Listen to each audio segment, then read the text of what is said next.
On the Singer Heavy Duty 4411, you are able to lower the feed dogs. I want to show you where to do it and then also how to get them back up. So why in the world would you actually lower the feed dogs? First off, if you are using the button sew-on foot that came with this machine, it's the foot with the two little blue grippers.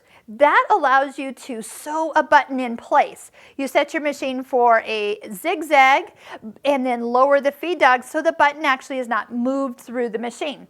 So you can also do it for free motion quilting too. Where do we do it? We slide off the accessory box and expose the free arm. Then it's actually behind the machine. Here is the lever that is to lower the feed dogs. When we slide it towards the inside of the machine, those feed dogs go down. Now let me show you a little trick though. When you are done having them down and you need them back up, when you slide it over, they don't come up until you take a stitch. So I'm gonna just hold my threads and you can hear when I took a stitch, there was a little extra click and that's them coming back up. So when you flip it back, you can just start to sew, those will come back up. Or if you wanna see them come up, take a stitch by hand and then they'll be ready for regular sewing.